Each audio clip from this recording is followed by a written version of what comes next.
بسم اللہ الرحمن الرحیم۔ تفسیر عثمانی سورہ ہود پارٹ نمبر 3۔ فی ہذہ لعنۃ و یوم القیامہ، اس جہان میں لعنت ہے اور دن قیامت کے بھی۔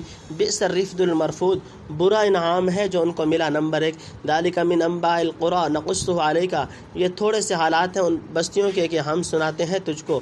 منہا قائم و حصید، بعض ان میں سے اب تک قائم ہے اور بعض کی جڑ کٹ گئی۔ نمبر 2، وما ظلمناہم ولکن ظلموا انفسہم، اور ہم نے ان پر ظلم نہیں کیا لیکن ظلم کر گئے اپنی جانوں پر۔ وما اغنت عنہم آلہتہم، پھر کچھ نہ کام آئے ان کے ٹھاکر معبود، التی یدعون من دون اللہ من شیء، جن کو پکارتے تھے سوائے اللہ کی کسی چیز میں۔ لما جاء امر ربک، جس وقت پہنچا حکم تیرے رب کا۔ نمبر 3، وما زادہم غیر التتبیب، اور نہیں بڑھایا ان کے حق میں سوائے ہلاک کرنے کے۔ نمبر 4، وَكَذَلِكَ أَخْذُ رَبِّكَ إِذَا أَخَذَ الْقُرَىٰ وَهِيَ ظَالِمَةٌ، اور ایسے ہی پکڑ تیرے رب کی جب پکڑتا ہے بستیوں کو، وہی ظالمہ، اور وہ ظلم کرتے ہوتے ہیں۔ ان اخذہ علیم شدید، بے شک اس کی پکڑ دردناک ہے، شدت کی۔ نمبر 5، ان فی ذلک لآیہ لمن خاف عذاب الآخرہ، اس بات میں نشانی ہے اسی کو جو ڈرتا ہے آخرت کے عذاب سے۔ نمبر 6، ذالک یوم مجموع لہ الناس، وہ ایک دن ہے جس میں جمع ہوں گے سب لوگ۔ وہ اور تفسیر نمبر 1، یعنی رہتی دنیا تک لوگ فرعون اور فرعونیوں پر لعنت بھیجتے رہیں گے، پھر قیامت میں ملائکۃ اللہ اور اہل موقف کی طرف سے لعنت پڑے گی۔ غرض لعنت کا سلسلہ لگاتار ان کے ساتھ چلتا رہے گا، گویا یہ انعام ہے جو ان کے کارناموں پر دیا گیا ہے۔ نمبر 2، یعنی پچھلی قوموں کے قصے جو تم کو سنائے گئے، کس طرح انہوں نے پیغمبروں کی تکذیب اور گستاخیاں کی، پھر کس طرح تباہ ہوئے۔ ان میں سے بعض کی بستیاں ابھی آباد ہیں جیسے مصر اور جو فرعون کا مقام تھا، اور بعض اجڑ گئیں مگر ان کے کچھ کھنڈر باقی ہیں جیسے قوم لوط کی بستیاں، اور بعض کا نشان بھی صفحہ ہستی پر باقی نہ رہا۔ نمبر 3، پچھلی قوموں کی ہلاکت کے اسباب، یعنی خدا نے کسی کو بے قصور نہیں پکڑا جو ظلم کا وہم ہو سکے۔ جب وہ جرائم کے ارتکاب میں حد سے آگے نکل گئے اور اس طرح اپنے کو کھلم کھلا سزا کا مستحق ٹھہرا دیا، تب خدا کا عذاب آیا۔ پھر دیکھ لو جن معبودوں دیوتاؤں کا انہیں بڑا سہارا تھا اور جن سے بڑی بڑی توقعات قائم کر رکھی تھیں، وہ ایسی سخت مصیبت کے وقت کچھ بھی کام نہ آئے۔ نمبر 4، باطل معبود کام کیا آتے، الٹے ہلاکت کا سبب بنے۔ جب انہیں نفع و ضرر کا مالک سمجھا، امیدیں قائم کی، چڑھاوے چڑھائے، تعظیم اور ڈنڈوت کی، تو یہ رو سے بد دیکھنا پڑا۔ تکذیب انبیاء وغیرہ کا جو عذاب ہوتا، شرک و بت پرستی کا عذاب اس پر مزید رہا۔ نمبر 5، یعنی ظالموں کو بڑی حد تک مہلت دی جاتی، جب کسی طرح باز نہیں آتے تو پکڑ کر گلا دبا دیا جاتا ہے۔ مجرم چاہے کہ تکلیف کم ہو یا اس کی پکڑ سے چھوٹ کر بھاگ نکلے، این خیال است و محال است و جنو۔ نمبر 6، ان واقعات سے عبرت پکڑو، یعنی دنیا جو دار عمل ہے، جب اس میں شرک و کفر اور تکذیب انبیاء پر سزائیں ملتی ہیں اور اس قدر سخت ملتی ہیں، تو یہ ایک نشان اور اس بات کے معلوم کرنے کا ہے کہ آخرت میں جو خالص دار جزا ہے، کیا کچھ سزا ان جرائم پر ملے گی اور کیا صورت رستگاری کی ہوگی۔ عقل مند آدمی کے لیے جو اپنے انجام کو سوچ کر ڈرتا رہتا ہے، اس چیز میں بڑی عبرت و نصیحت ہے۔ ذالک یوم مشہود، وہ دن ہے سب کے پیش ہونے کا۔ نمبر 1، وما نؤخرہ الا لاجل معدود، اور اسی کو ہم دیر جو کرتے ہیں سو ایک وعدہ کے لیے جو مقرر ہے۔ نمبر 2، یوم یأتی لا تکلم نفس الا باذنہ، جس دن وہ آئے گا بات نہ کر سکے گا کوئی جاندار مگر اس کے حکم سے۔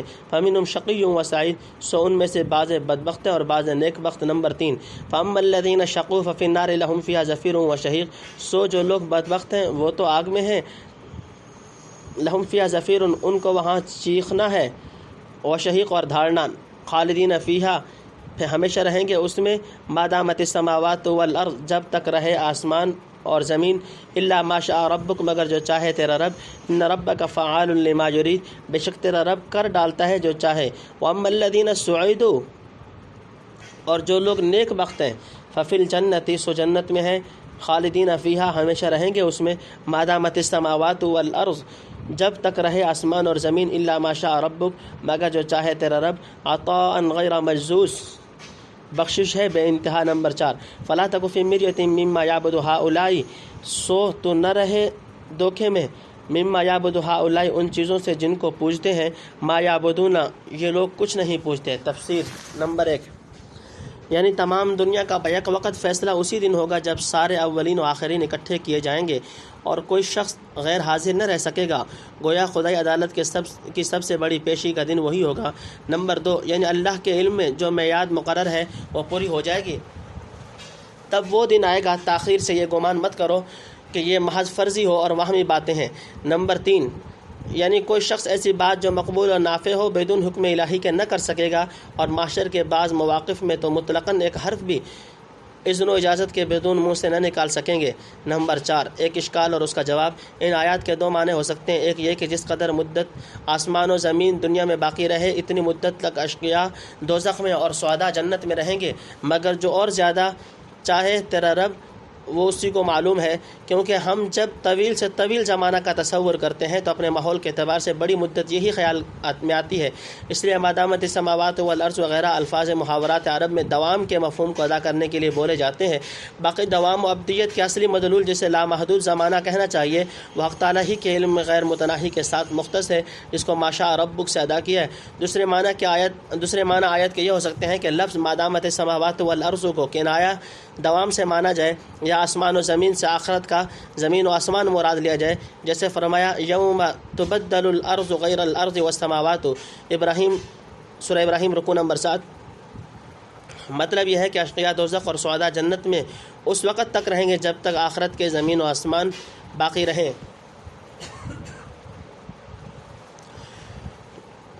یعنی ہمیشہ، مگر جو چاہے تیرا رب تو موقوف کر دے، وہاں ہمیشہ نہ رہنے دے، کیونکہ جنتیوں اور دوزخیوں کا خلود بھی اسی کے مشیت و اختیار سے ہے، لیکن وہ چاہ چکا کہ کفار و مشرکین کا عذاب اور اہل جنت کا ثواب کبھی موقوف نہ ہوگا، چنانچہ فرما دیا وَمَا هُمْ بِخَارِجِينَ مِنَ النَّارِ، سورہ بقرہ رکوع نمبر 20، اور یریدون ان یخرجوا من النار وما هم بخارجین منها، مائدہ رکوع نمبر 6، اور ان اللہ لا یغفر ان یشرک به ویغفر ما دون ذلک لمن یشاء، اور ان اللہ لا یغفر ان یشرک به ویغفر ما دون ذلک لمن یشاء، سورہ نساء رکوع نمبر 18۔ اس پر تمام اہل اسلام کا اجماع رہا ہے، اور ہمارے زمانے کے بعض نام نہاد مفسرین نے جو کچھ اس کے خلاف چیزیں پیش کی ہیں وہ یا روایات ضعیفہ و موضوعہ ہیں، یا اقوال غریبہ و مؤولہ، یا بعض آیات و احادیث ہیں جن کا مطلب کوتاہ نظری یا بد فہمی سے غلط سمجھ لیا گیا ہے۔ اگر خدا کی توفیق سے مستقل تفسیر لکھنے کی نوبت آئی اس میں مفصل کلام کیا جائے گا، اختصار کی وجہ سے یہاں گنجائش نہیں رہا۔ عصات موحدین کا مسئلہ، یعنی جو مسلمان گناہوں کی بدولت دوزخ میں ڈالے جائیں گے الیاذ باللہ، ان کے متعلق حادث صحیحہ نے ہم کو خدا کی مشیت پر مطلع کر دیا ہے کہ ایک دن ضرور ان کو نکال کر جنت میں پہنچائے جائیں گے، جہاں سے کسی جنتی کو کبھی نہیں نکلنا۔ شاید اسی لحاظ سے جنتیوں کے ذکر میں عطاء غیر مجزوز اور اشقیاء کے ذکر میں ان ربک فعال لما یرید ارشاد ہوا، تا معلوم ہو جائے کہ بعض اشقیاء دوزخ سے نکالے جائیں گے مگر سعید کوئی جنت سے خارج نہ کیا جائے گا۔ تنبیہ، الا ما شاء ربک سے متنبع فرما دیا خدا کے ہمیشہ رہنے اور مخلوق کے ہمیشہ رہنے میں فرق ہے۔ کسی مخلوق کا ہمیشہ رہنا بہما وجوہ خدا کی مشیت پر موقوف ہے، وہ جب چاہے فنا کر سکتا ہے۔ نیز یہ جتلا دیا کہ جزا و سزا دینا اسی کے اختیار و مشیت کے تابع ہے، آریہ سماج وغیرہ کے عقیدہ کے موافق وہ اس پر مجبور نہیں۔ الا کما یعبد آباؤہم من قبل، مگر ویسے ہی جیسا کہ پوچھتے تھے ان کے باپ دادے اس سے پہلے۔ وَإِنَّا لَمُوَفُّوهُمْ نَصِيبَهُمْ غَيْرَ مَنْقُوص، اور ہم دینے والے ہیں ان کو ان کا حصہ یعنی عذاب سے بلا نقصان۔ نمبر 1، وَلَقَدْ آتَيْنَا مُوسَى الْكِتَابَ فَاخْتُلِفَ فِيهِ، اور البتہ ہم نے دی موسیٰ کو کتاب پھر اس میں پھوٹ پڑ گئی۔ وَلَوْلَا كَلِمَةٌ سَبَقَتْ مِن رَبِّكَ، اور اگر نہ ہوتا ایک لفظ کے پہلے فرما چکا ہوتا تیرا رب، لقضی بینہم، تو فیصلہ ہو جاتا ان میں۔ وَإِنَّهُمْ لَفِي شَكٍّ مِّنْهُ مُرِيبٍ، اور ان کو اس میں شبہ ہے کہ مطمئن نہیں ہونے دیتا۔ نمبر 2، وَإِنَّ كُلًّا لَمَّا لَيُوَفِّيَنَّهُمْ رَبُّكَ أَعْمَالَهُمْ، اور جتنے لوگ ہیں جب وقت آیا پورا دے گا، بھگتا دے گا رب تیرا ان کو ان کے اعمال۔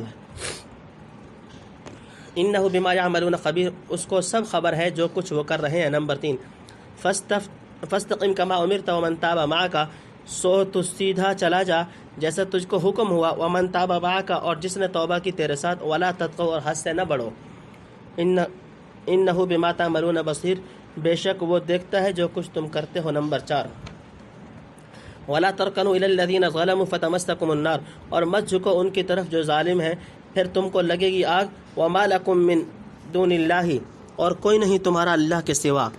تفسیر نمبر 1، یعنی اتنی مخلوق کا شرک و بت پرستی کے راستے پر پڑ لینا اور اب تک سزا یاب نہ ہونا کوئی ایسی چیز نہیں جس سے دھوکا کھا کر آدمی شبہ میں پڑ جائے۔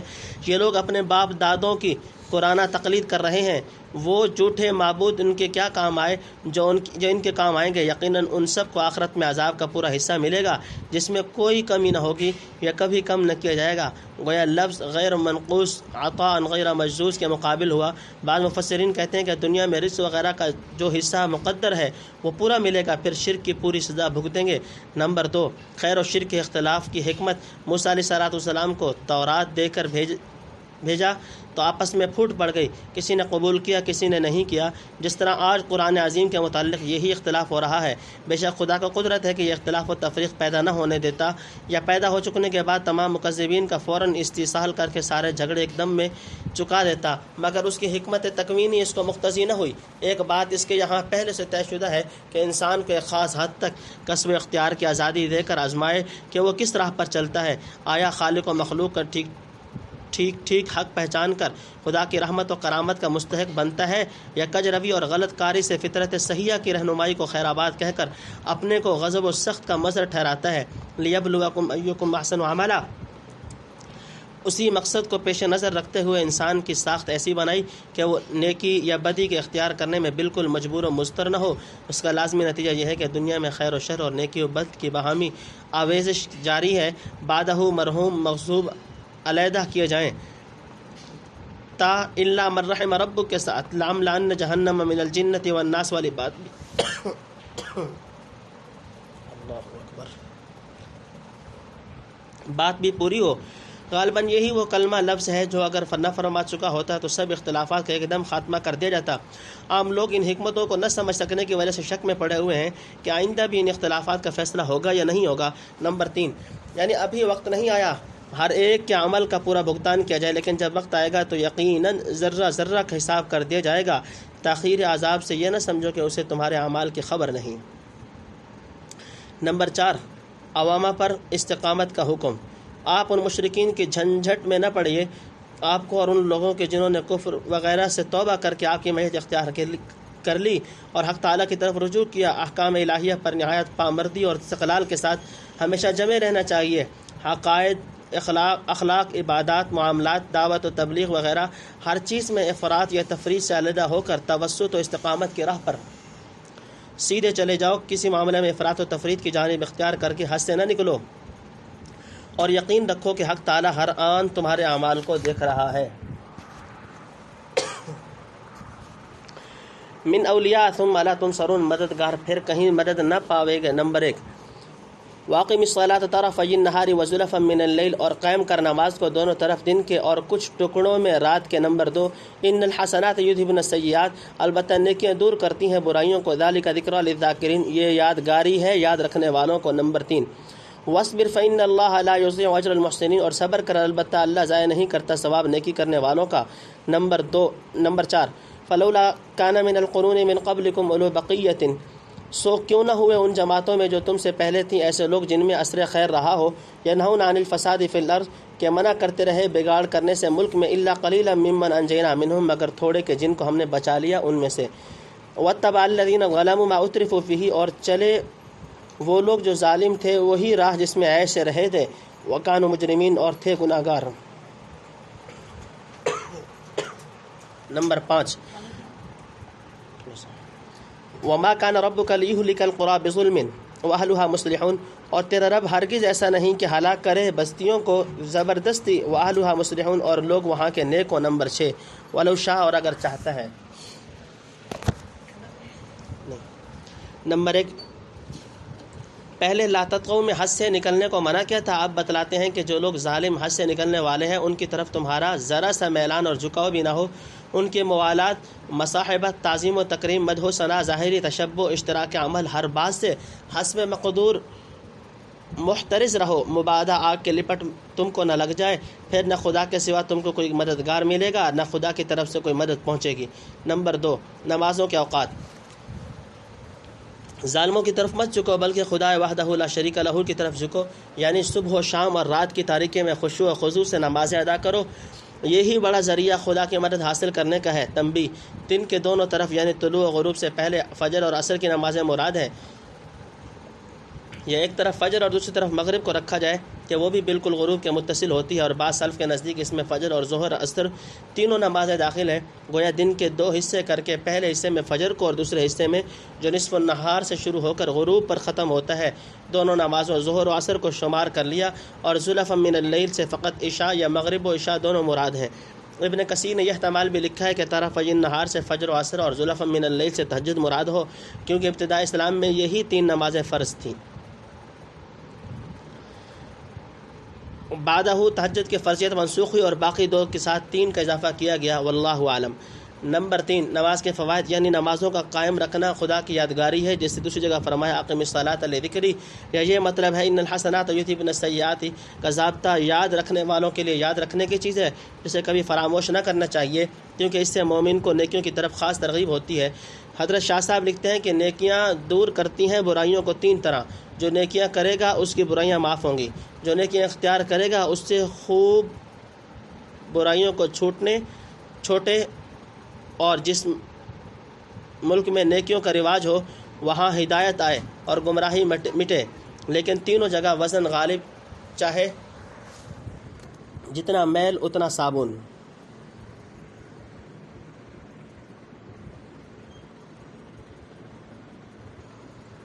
نمبر 4، صبر اور صلاۃ کا تعلق قرآن کریم میں غور کرنے سے ظاہر ہوتا ہے کہ حق تعالیٰ کی امداد و اعانت حاصل کرنے میں 2 چیزوں کو خاص دخل ہے، صلاۃ اور صبر۔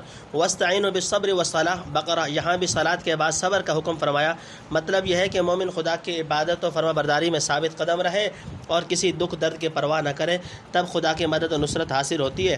اس کے یہاں کسی نیکوکار کا اجر ضائع نہیں ہوتا بلکہ اندازہ سے زائد ملتا ہے۔ نمبر 5، مصلحین کی ضرورت اور اہمیت۔ یہ پچھلوں کا حال سنا کر امت محمدیہ کو ابھارا گیا کہ ان میں امر بالمعروف اور نہی عن المنکر کرنے والے بکثرت موجود رہنے چاہیے۔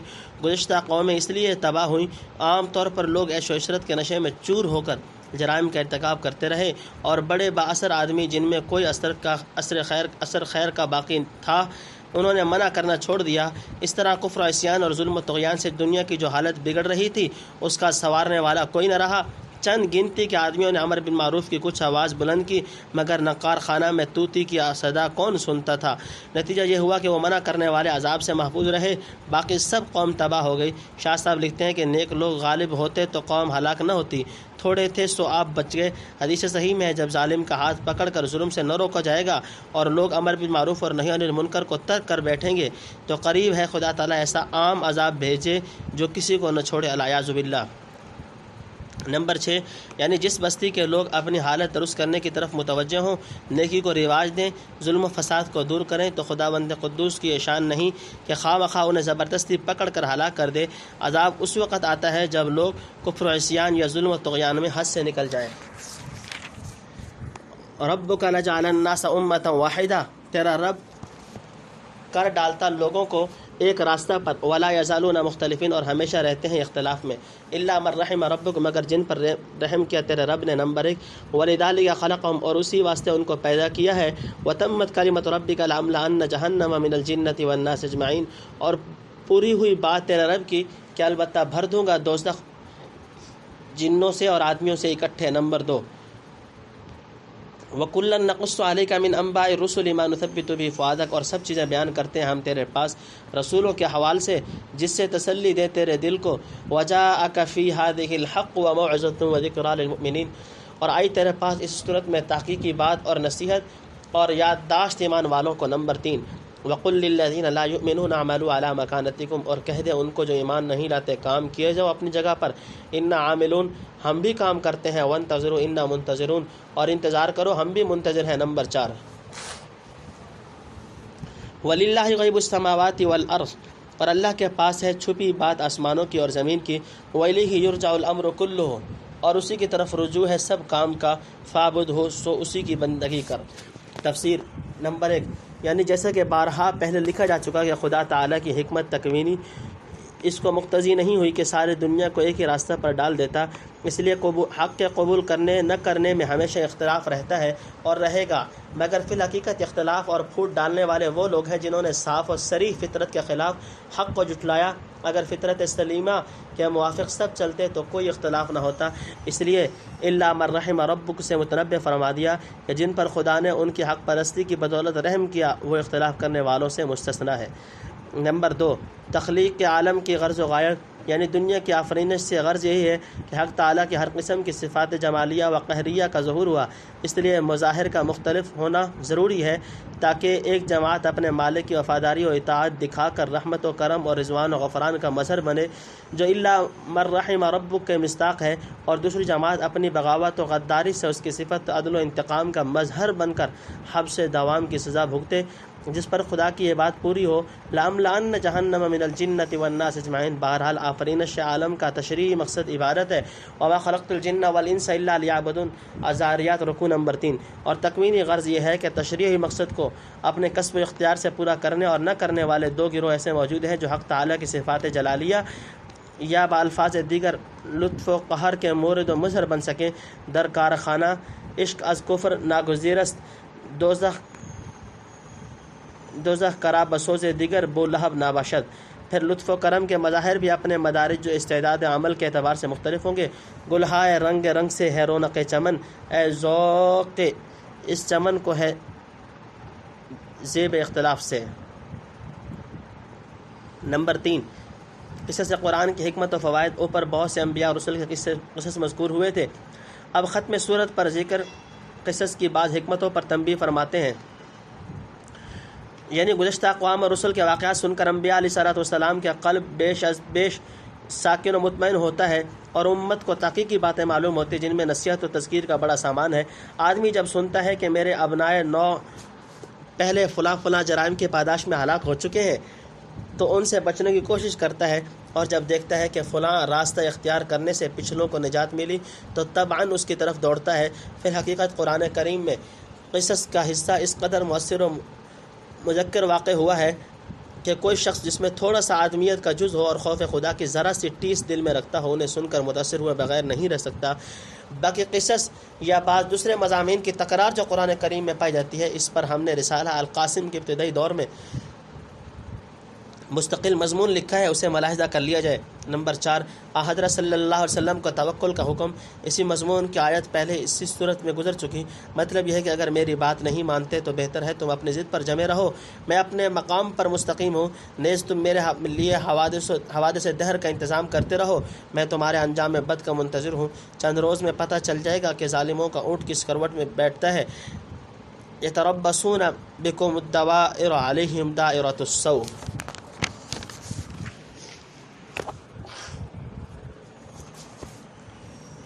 وتوکل علیہ، اور اسی پر بھروسہ رکھ، وما ربک بغافل عما تعملون، اور تیرا رب بے خبر نہیں جو کام تم کرتے ہو۔ نمبر 1، تفسیر، یعنی آپ ان کے کفر و شرارت سے دلگیر نہ ہو، اپنے کام کیے جائیں اور ان کا فیصلہ خدا کے حوالے کریں، اس سے آسمان و زمین کی کوئی بات چھپی نہیں، سب معاملات